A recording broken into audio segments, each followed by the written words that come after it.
Okay, so let me take you through this wild experience I had while staying at this Airbnb, which was nothing short of a thriller movie plot. I'm a bit of a wanderer at heart, always on the lookout for my next adventure. And this time my compass pointed me to this bustling city with its neon lights and never-ending energy. Found this sleek, modern apartment on Airbnb that seemed like a steal. It was in a perfect spot, right where all the action was, and from the pictures, the place had this cool, minimalistic vibe going on. So I get there, and the place is every bit as chic as it looked online. I'm talking floor to ceiling windows with views to kill for, smart everything, and the kind of furniture you're almost afraid to sit on because it looks like art. For the first few days, it was bliss. I'd spend my days exploring the city and my evenings just lounging around, enjoying the high life in my temporary glass castle. But here's where things took a turn for the creepy. I was lounging on the couch one evening, binging on some series, when I noticed this tiny, almost imperceptible light coming from what I had assumed was just another one of those quirky, decorative pieces. On a closer look, and I mean really getting up close because this thing was well camouflaged, I realized it was a camera, a legit, tiny camera staring right at me. The chill that went down my spine wasn't from the air conditioning, let me tell you that. My first thought was, okay, maybe it's a security thing. But why hide it so cunningly? And in the living room, where people, live? I decided to do a bit more snooping around, thinking maybe I'm just being paranoid. But nope, my gut was right. I found more cameras in the hallway, the kitchen, and the real kicker, in the bedroom and the bathroom. I mean, who does that? The realization that someone could have been watching me the whole time hit me like a ton of bricks. Every moment I spent wandering around in my towel, every private phone call, every dance-off I had with myself in the mirror, potentially observed. I felt violated, angry, and a whole lot of freaked out. Now I consider myself a pretty level-headed person, but this was uncharted territory for me. I started piecing things together, like how the host was super keen on knowing my exact check-in and check-out times, and how they messaged me just a little too frequently to ask how my stay was going. It all started to make this eerie kind of sense. But here's where it gets even more twisted. I'm no tech whiz, but I know my way around gadgets well enough. I decided to see if these cameras were live feeding somewhere because, at this point, my curiosity was mixed with a hefty dose of indignation. And sure enough, I found this little setup in a locked utility closet, which, by the way, I got into using a bit of old-fashioned lock-picking skills I picked up from a YouTube tutorial, don't ask. This setup was like something out of a hacker movie, screens showing live feeds, recording equipment, and this blinking light that indicated data was being sent somewhere out there. Someone was watching, and who knows for how long they'd been at it or how many others like me there were. I didn't stick around to play detective any longer. I grabbed my stuff and got out, booked the nearest hotel room, and tried to process the level of creepiness I'd just been exposed to. The next steps were a blur of calls to Airbnb, a police report, and this nagging feeling of unease that stayed with me for a long time. Reflecting on it now, I guess I got off relatively unscathed. It could have been way worse, but the violation of privacy, the sheer audacity of it all, left a mark. I still travel, still use Airbnb, but you better believe I do a thorough sweep of any place I stay in now. Call it paranoia, but I call it being cautious. And maybe, just maybe, I stick to places a little less modern, a little less chic, because sometimes simplicity comes with peace of mind. So there you have it. My not-so-relaxing vacation turned into a real-life thriller. Makes for a great story now, but at the moment it was anything but. Stay safe out there, folks, and always keep an eye out for the unexpected.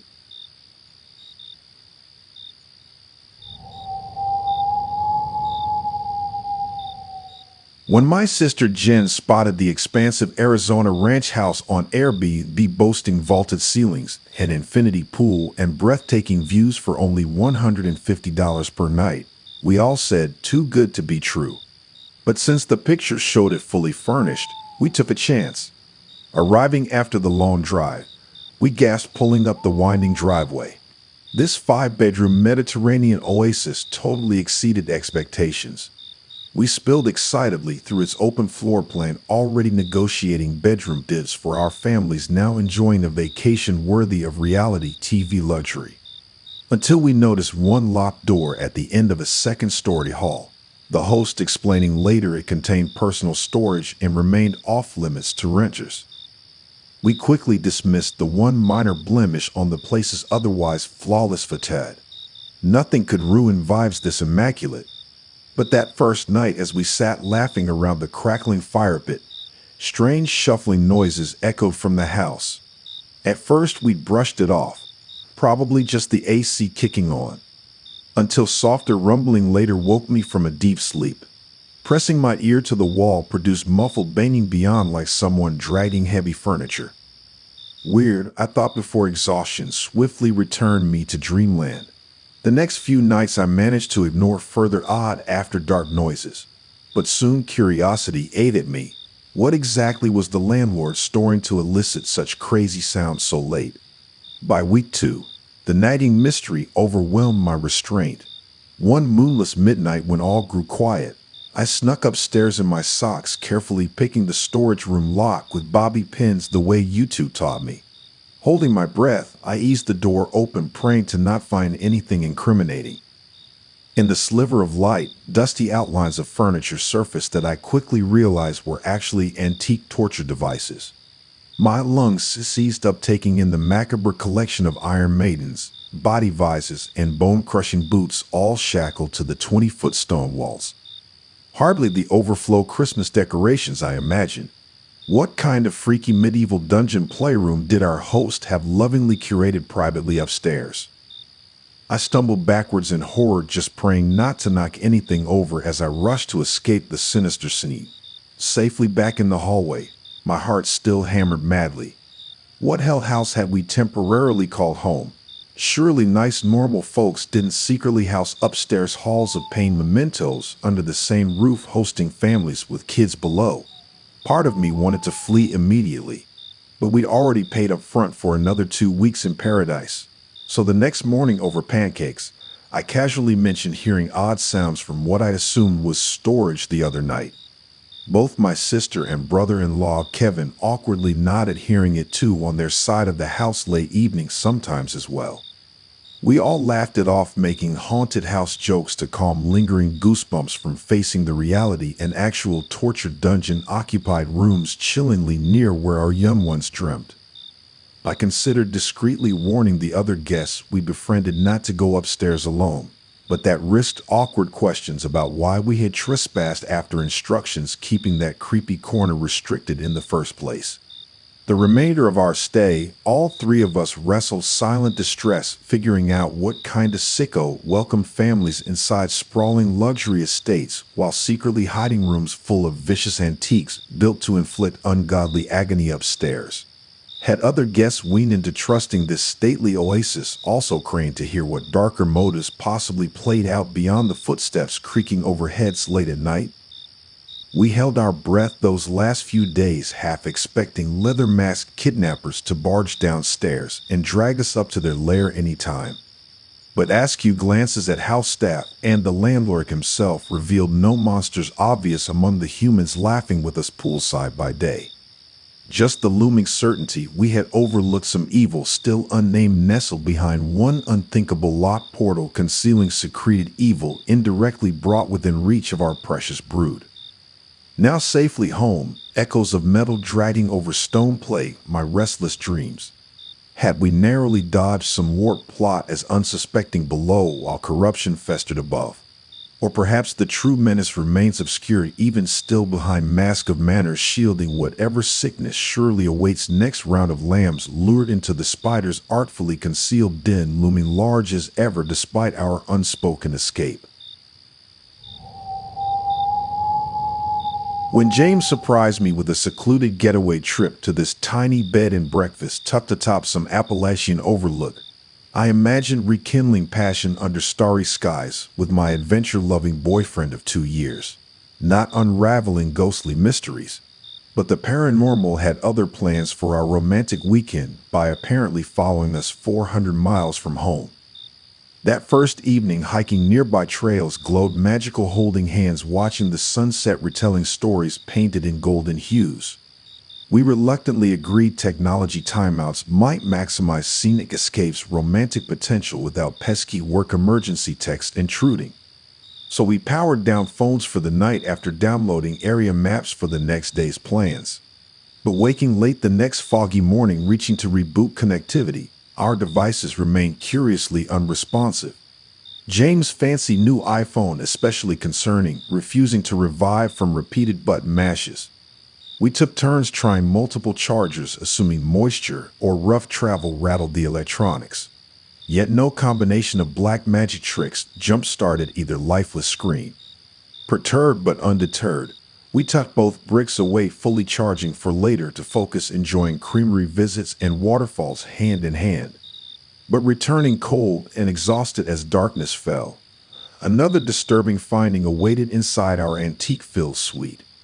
Not only had today's full-day charging yet again failed waking either phone, now the bedside clock radio also remained stuck, flashing 12 o'clock ominously. Unnerved, we reported the multiple device failures downstairs in case squirrely wiring somehow explains the strange tech curses besieging our electronics in every charging base we located. The kindly owner, Phyllis, chuckled warmly with a sigh. Our issues apparently known phenomena when city folks visit, but reception urgently needed. She led us to an old disconnected landline phone gathering dust in the creaky library sideboard. Tower signals can get real fickle out here, I'm afraid.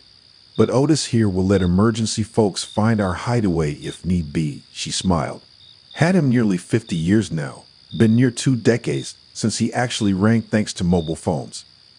We joined her laughter over quaintly outdated Otis, slightly easing escalating alarm over dead smartphones, stranding us navigationally in rural unknowns.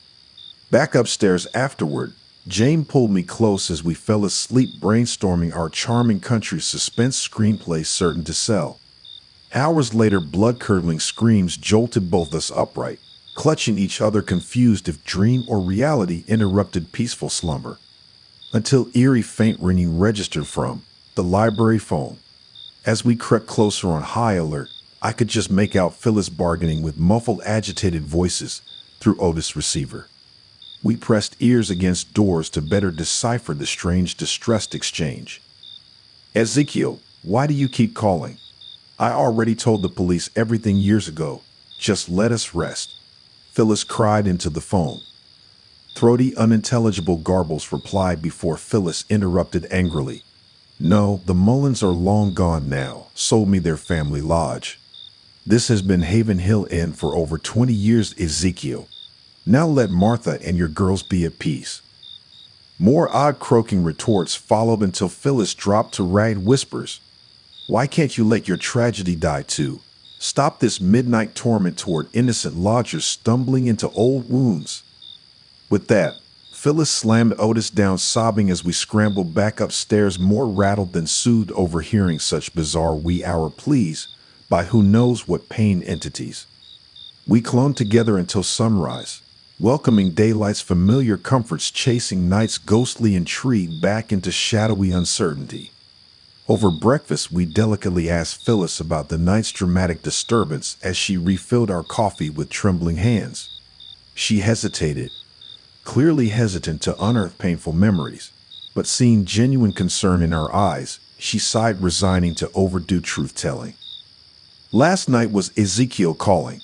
This used to be his family's lodge, until he lost everything. Phyllis paused, swallowing grief before relating the tragic past. He came back early from work trips one snowy December night 20 years ago and found wife Martha and their little girls all brutally murdered out back by drifters seeking cash for the holidays. Only poor Ezekiel survived, finding their frozen bodies scattered in woods. Horrified, Jane and I clutched each other, hearing Martha's anguish sprit echo through the years, unable to move on from such horror. Phyllis squeezed her eyes shut tight against the visions perhaps still haunting her sleep. So every December, Ezekiel's ghost calls, perfectly good company from the grave, hoping I don't know, demanding obsolete justice or resolution by making tourists flee maybe. Anything to share his ceaseless pain, I suppose. She gazed at surrounding heirlooms once belonging to the Mullins, now artifacts amplifying remnants of their suffering changing hands ignorantly decade after decade. We sat speechless, grappling resonances across generations, bound by this pastoral site turned graveyard for buried innocence. I watched James anxiously thumb his lifeless iPhone, no doubt recognizing connectivity's failure indicated how easily paths dark and light entwine when nature's cycles dictate fate's course. No spirits had followed us seeking supernatural retribution across state lines after all. Rather, these gentle hills absorbed unspeakable violence, leaving hot spots, flickering demonic distress, bleeding into our banally modern realms. And we apparently stumbled blindly through the haunted echo chamber wired to cross frequencies, only activated when conditions aligned just so.